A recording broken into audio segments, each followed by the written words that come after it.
안녕하세요. 정신과 전문의 박진수입니다.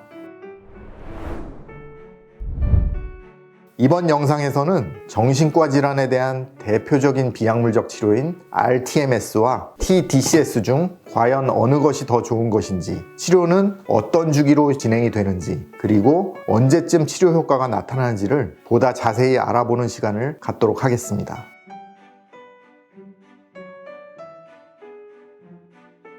두 가지 치료 중에서 어느 치료 방법이 더 좋은가 하는 질문은 사실 진료실에서도 많이 받는 질문 중 하나입니다. 두 치료가 서로 경쟁 관계에 있는 치료 모드가 있다는 점, 그리고 각 치료 모드 중에 더 효과가 좋은 치료 모드가 존재한다는 점 또한 사실입니다. 따라서 저희 병원에서는 치료 상황에 맞게 각자 강점이 있는 모드를 우선하여 적극적으로 활용합니다. 또한 서로 치료의 효과가 겹치지 않아 두 가지 치료를 모두 시행해야 좋은 결과를 얻는 경우도 있습니다. 그리고 만약 한 가지 치료 방법이 환자의 개인적인 이유로 사용이 불가능할 때는 다른 한 가지 치료 방법을 대체하여 활용하는 경우도 있습니다. 그러므로 두 가지 치료의 효과가 어느 것이 더 좋으냐, 나쁘냐의 단순 직접적인 비교보다는 서로 잘하는 분야가 다른 상호 보완적인 관계라고 할 수 있습니다.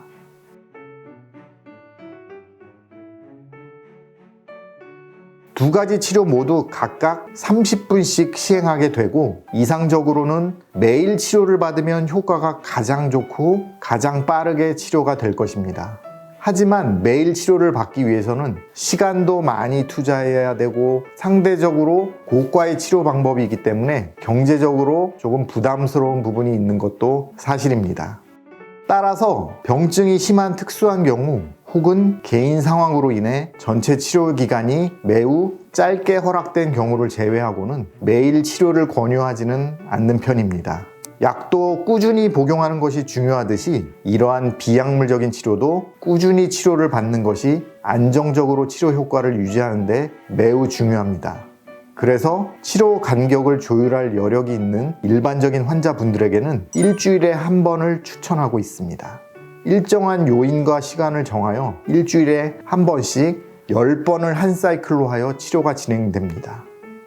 즉, 일주 1회, 총 10주간 10회가 한 세트가 되는 것입니다. 즉 10번 치료를 마친 다음에 이 치료를 더 해야 할지 말아야 할지 고민이 된다면 정량 뇌파 검사와 선별 검사를 시행하여 뇌기능 상태를 평가하고 검사 결과에 따라서 치료를 중단할지 혹은 지속할지 여부를 결정하게 됩니다.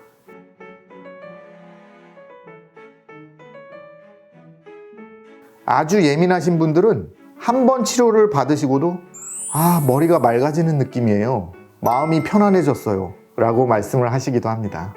하지만 그런 분들은 비율이 그렇게 높진 않습니다. 제 임상 경험상으로는 한 번의 치료로 효과를 체감하시는 비율은 20% 미만인 것 같습니다. 대부분의 환자분들은 처음 치료를 했을 때 이거 무슨 효과가 있는지 잘 모르겠어요. 라는 반응이 가장 많습니다. 뉴로모듈레이션 치료는 보통 4-5번 정도의 치료 효과가 누적이 된 이후에 효과가 발현되는 경우가 많기 때문에 최소 10회 정도의 치료를 권하는 것입니다. 이번 영상에서는 대표적인 비약물적 치료 방법인 rTMS 그리고 TDCS의 장단점, 치료 주기와 효과가 나타나는 시기 등을 종합적으로 안내해 드렸습니다. 나에게 맞는 효과적인 치료법을 알아보고 고민하시는 분들께 도움이 되었기를 바랍니다. 보다 자세한 사항이 궁금하시다면 저희 병원으로 꼭 문의해 주세요. 감사합니다.